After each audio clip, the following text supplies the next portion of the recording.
Now on the CTV News at 5, budget cuts, staff layoffs, and program cancellations. We made the decisions that needed to be made. How Lethbridge post-secondary schools are responding to the challenges. Plus, above seasonal temperatures. Yes, it does look like it's a dry week. Why a lack of snow could be concerning. And in sports, the Hurricanes look for a victory in Edmonton against the Oil Kings. Full highlights coming up. Telling your stories. CTV News Lethbridge with Mark Villani. Thank you for joining us. We begin with breaking news as Lethbridge police respond to what it's calling a high-risk incident. Officers arrived to the 1400 block of 16th Avenue South just after 2 o'clock this afternoon. They were at the end of a driveway ordering someone out of a home and announcing they were under arrest over a loudspeaker. It's not known what prompted the incident, but members of the public were asked to avoid the area. We'll keep you updated as new details emerge. A woman in her 40s is dead after falling into a pocket of deep, soft snow over the weekend at Sunshine Village Ski Resort in Banff National Park. Sunshine's ski patrol team says it was alerted to an unresponsive skier on Saturday afternoon that was found in or near the trees off Banff Avenue. That's a green run on the lower mountain. Staff arrived within 3 minutes of the call, but despite 2 hours of resuscitation efforts, the woman could not be revived. When situations like this do occur, our team really tries to work swiftly in the background. At Sunshine, it is our #1 priority to try and to work to deliver a safe experience for all to enjoy the beauty of the Canadian Rockies. It's not known how the woman fell, but RCMP have since transported her to Calgary, where an autopsy is now taking place.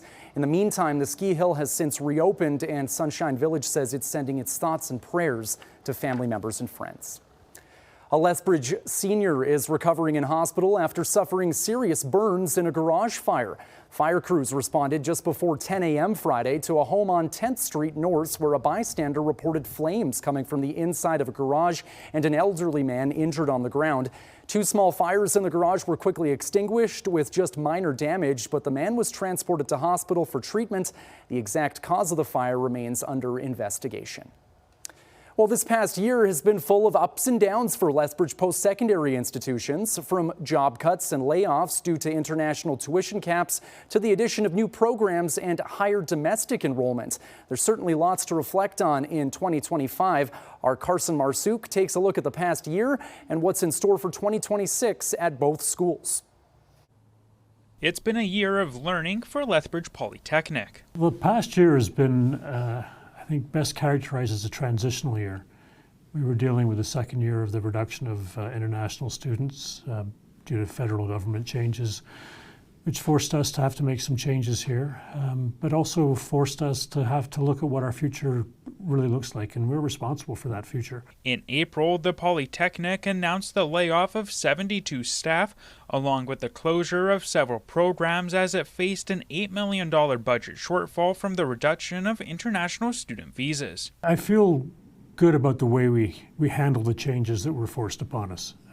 We live to our values. We are a caring, responsive institution, and we made the decisions that needed to be made, but treated people very, very kindly and fairly in terms of what the changes meant to them. In September, the Polytechnic reported a 40% drop in international students, but domestic and apprenticeship numbers increased, and 3 new programs began. Certainly immediately are in trades. We're seeing significant growth in the number of apprentices that are looking to come here.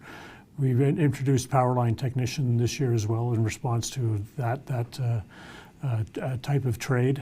Health industry is continuing to grow, and we're looking at programming that will meet those needs going forward.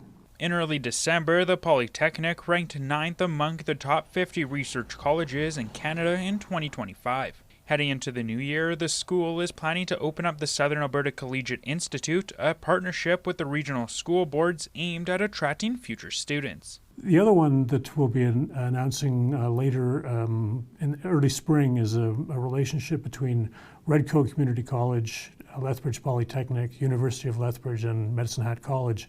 And so we'll have an Indigenous college, a polytechnic, and a university servicing the region, working to collaborate on mobility for students, pathways, and research. Across the river, a new strategic plan and brand was launched this year to help guide the University of Lethbridge going forward.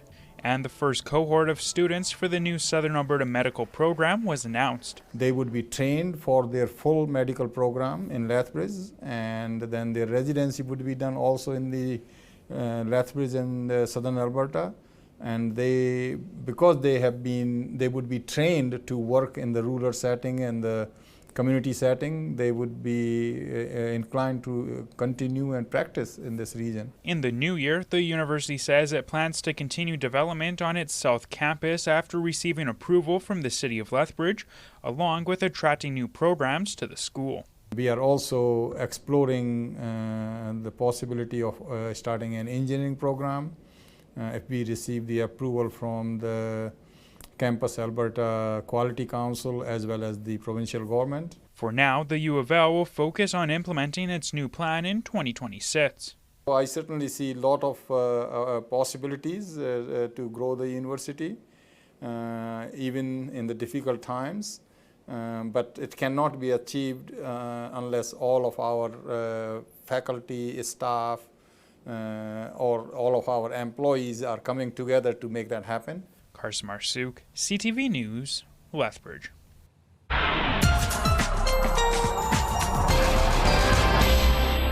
Danielle's in with weather now, and it's looking pretty warm and windy this week. Yeah, you know what? We, of course, have these mild temperatures, but it comes at a price with the windy conditions. So we're not looking at a lot of moisture this week. Our story, especially for the next couple of days, will be mild temperatures and windy conditions. So far, the max wind gusts in Pincher Creek, 87 kilometers per hour. You can expect similar wind gusts for tomorrow in this area as well. And it will actually intensify a little bit in Lethbridge and Medicine Hat for tomorrow. And we'll talk more about the wind forecast in just a little bit. But quick look at temperatures. We just popped up to 6 degrees in Calgary, down to 2 in Lethbridge, and now to -2 in Medicine Hat as things start to cool down for the day. Your full forecast coming up, Mark. Thanks, Danielle. Southern Alberta is coming out of its first stretch of significant cold and snowy weather this winter. It may have been the last cold snap for a while, with warm and dry conditions in the forecast. Quinn Keenan tells us what this means for Southern Albertans. Temperatures dipped to near -20 over the weekend before going above zero today. After whirlwind weather changes, it appears it will stay warm, at least in the short term. Well, certainly the pattern for the next 7 to 10 days is dry. That's about as far as we can get out sort of comfortably to try and forecast any weather systems coming through that would give any kind of precipitation. December in Lethbridge saw slightly more precipitation than usual, with 19.6 millimeters compared to the average of 11.5. But January is expected to be warmer and drier than average. It doesn't mean that it won't get cold and that every day will be hot. It just means that at the end of the month, when you statisticize everything, it's forecast to be warmer than average. While the foothills may be dry, the Rockies seem primed for a strong ski season. Castle Mountain recently received over a meter of fresh powder in one snowfall. It's put the resort ahead of where they were this time last year. We're really in a fortunate position.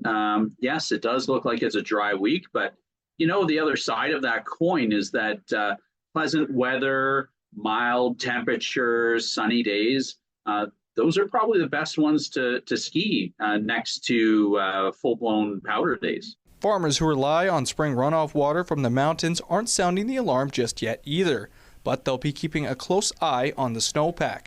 It's already expected to be a tough growing season with high input costs and low commodity prices. Water rationing could make the situation go from bad to worse. The snow in the mountains is a huge deal, especially for irrigation. That is a huge factor. It looks like it's starting to snow a bit more in the mountains there. They've been getting some more. It's been a little dire before the last month. Quinn Keenan, CTV News, Lethbridge. Officials with the city of Lethbridge are celebrating an award in recognition of their strong financial management. An award of excellence from the Government Finance Officers Association recognized innovative ideas, one of which includes the city's financial reserve policy, which aims to keep essential services from police and fire to transit and parks running even when unexpected costs show up. The award-winning approach is said to have begun back in 2020 when council set this foundation to better manage its resources. The Salvation Army in Lethbridge has officially surpassed its fundraising goal for this year's Kettle Christmas campaign. Just under $238,000 was raised. That's nearly $20,000 more than the goal.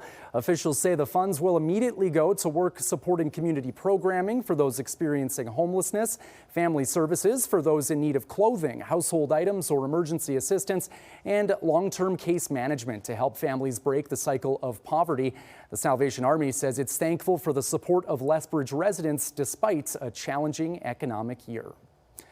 An Edmonton family is reeling and looking for answers. Still ahead, more details on a man who tragically died while waiting for care in the emergency room.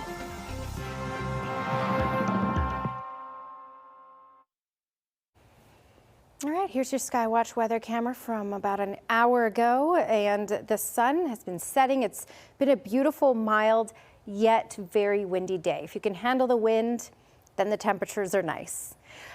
This is the story tomorrow as well, just so you know. 6 degrees is the temperature in Calgary at the moment, 2 in Lethbridge, just below that freezing mark in Medicine Hat, and +2 in Milk River. So mild temperatures for this time of year in the far south, and other than the wind, it's quiet. So we're not looking at any sort of big snowstorms or moisture in the next few days, but we are looking at the warm air continuing, and we're looking at these gusts continuing. So this is the maximum wind gusts we had today in Pincher Creek, 87, 63 in Lethbridge, Medicine Hat 33. Let's fast forward to tomorrow, and here's what you can expect. Closer to that 90 mark, Pincher Creek over to Crozes Pass, closer to 80 in Lethbridge, and Medicine Hat will pick up to 50. Calgary will pick up to 70. So it will be another windy one. In fact, further off to the east for Medicine Hat and Lethbridge, even windier than it was today. Here's a look at the moisture that looks like it's tracking south. However, it will track further off to the east before it makes it to the far south. I'll give you the hour by hour. We have the chance of an isolated shower late tomorrow. But other than that, you can see the clouds will hold out until about 5 tomorrow. Then they'll roll in around those supper hours. And then closer to about 9:30, we have the chance of a couple isolated showers. It's quite a small chance, and it's nothing significant. And outside of that, we're not looking at any moisture in that longer range forecast.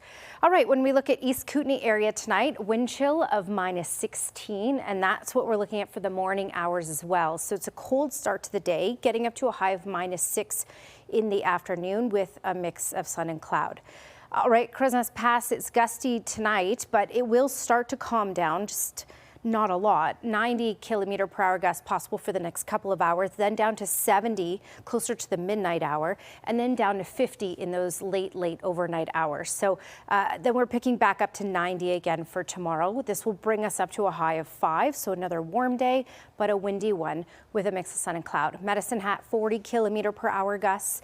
And while it shows snowfall, let's ignore that because we're just looking at partly cloudy skies for tonight and for tomorrow as well. Those gusts will go from 40 tonight to 50 tomorrow. It will bring us up to a high of 3 in Medicine Hat. Again, that comes with mainly sunny skies as well. Here's that longer range forecast. And for tonight in Lethbridge, we're still looking at gusts for the next couple of hours up to about 70 km/h. It quiets down to about 50, 60 for the overnight hours, then picks back up to 80 for tomorrow. But because it's out of the west and southwest, that will knock our temperature up to a high of 8 for tomorrow. Mainly sunny skies with some cloudy periods, especially later in the day, as I showed you, by about 5 in the afternoon. And then that's when we run into that very small chance of an isolated shower in the city. 7 degrees for Wednesday, so still another warm one, and still windy on Wednesday as well, just not as windy. Then at that freezing mark for Thursday, and while it's not a significant cool down, it's closer to normal for Friday and Saturday, as we will dip just below the freezing mark.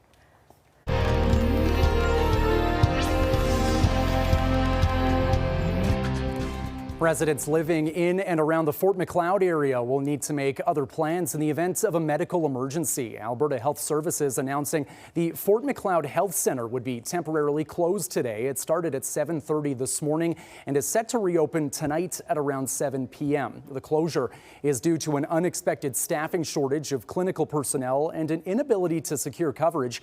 In the meantime, people are asked to call 911 if they require emergency care or go to the Chinook Regional Hospital in Lethbridge, which is where all EMS calls are being rerouted about 50 kilometers away. You can also call HealthLink at 811 anytime for non-urgent health-related questions.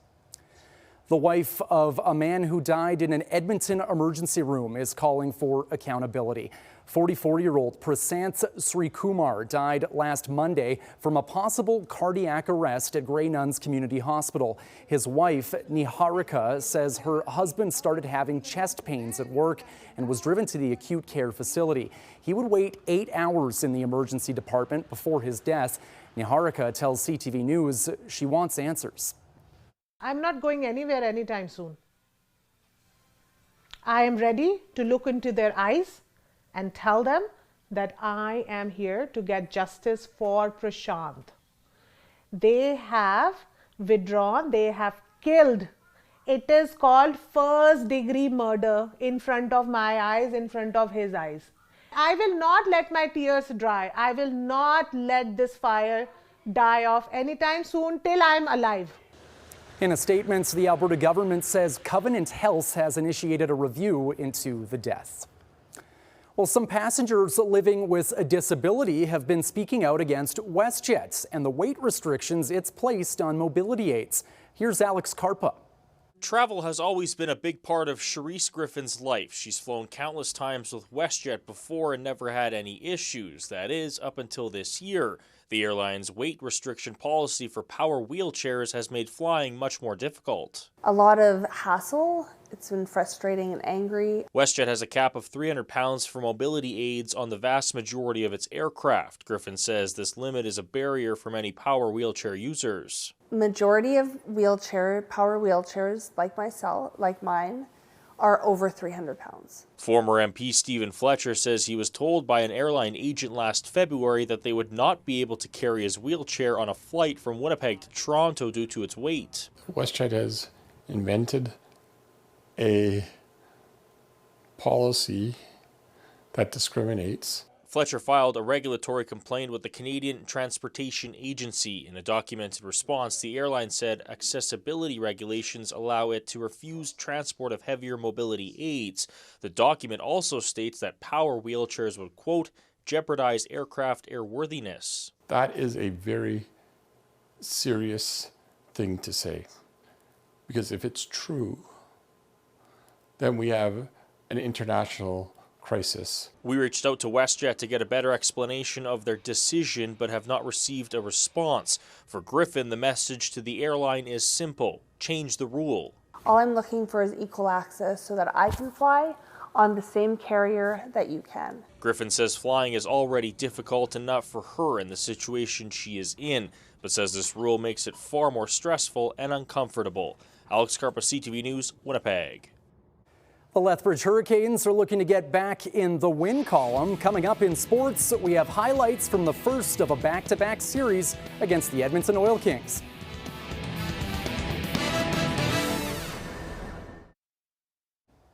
The Lethbridge Hurricanes were looking to avoid a second straight loss Sunday as they headed up north to Edmonton, taking on the Oil Kings. We picked this one up early in the first period. It's Luke Cousins on an odd man rush. He finds Jake Evans in the slot to make it 1-0 Lethbridge. Late in the period now, it's Edmonton pressing. The puck bobbles off the skate of a Hurricanes defender. Lethbridge can't get it out, and it's Miroslav Holinka right on the doorstep to tie it up at 1. Into the second period now. Lethbridge on the breakout. Fraser Leonard's pass is broken up. He's forced to skate it out himself, but it's poked away by Lucas Sawchik. The Oil Kings come right back, and Sawchik puts it home to take the lead. It gets worse from there for the Canes. The Oil Kings back on the rush. Holinka given way too much time here. He fires one home, glove side, And he continues midway through the third. More from Holinka. Once again, he's coming out of the penalty box with plenty of room down that right wing. He scores his third to complete the hat trick, and Edmonton takes this one 5-2. Lethbridge will now hope to bounce back against the Oil Kings tomorrow night when they host Edmonton once again on home ice. Over to Medicine Hat now, and the Red Hot Tigers entered this game Sunday night against Red Deer on an 11-game winning streak. It starts perfect for the Tigers. Jonas Wu with a little back and forth on the blue line to Liam Ruck, who fires this one home to open the scoring. Ruck with his 16th goal of the year, and it's 1-0 Medicine Hat. The Rebels not backing down, though. Landon McSwain shoots low on Casey Carter. Seems like a routine save, but it squeaks through to tie this one up at 1 apiece. Red Deer not stopping there. Talon Brigley does it all himself on this play. He's tripped up, crashing the net, but the puck goes in anyway to take the lead early on in the second period. But Medicine Hat too composed. They fire back just minutes later on the power play. Ruck finds Bryce Pickford on the one-timer, the top shelf goal to get back on level terms. The Tigers would add 3 more goals in the second and 3 more in the third, including this bad giveaway to finish it off. Medicine Hat wins 7-4, earning their 12th straight win. They're back on the ice tomorrow away to Red Deer to go for lucky number 13. Well, some of North America's best AAA under-18 hockey teams are in Calgary for the Circle K Classic, which is now underway. 32 teams are competing over the next few days in the city. Team Maryland is making their debut at the Circle K Classic. They're being coached by a former NHLer who never got his shot to play in the tournament, but is living the experience through his players. At the end of the day, hockey is about experiences, and I think this tournament is about experiences. It's a great chance for them to be a part of a hockey community. The Battle of Alberta was on yesterday for them to see that, the weather. Just everything about it is something that I'm lucky enough to share with them and that I knew about. The tournament runs through New Year's Day. Well, one of the original stars of the Calgary Flames has died. Guy Chouinard was 69. He was one of the top players on the Atlanta Flames when they moved to Calgary in 1980, and Chouinard scored the very first goal for Calgary in its first NHL game. He later coached from 1985 to 2010 in the Quebec Major Junior Hockey League. The Flames posted that Chouinard was a franchise legend, and the Flames alumni says as tremendous a player he was an even better person. Well, if it's your New Year's resolution to lose a few extra pounds, maybe this will give you a little motivation. Still ahead, how these giant pandas are staying in shape heading into 2026.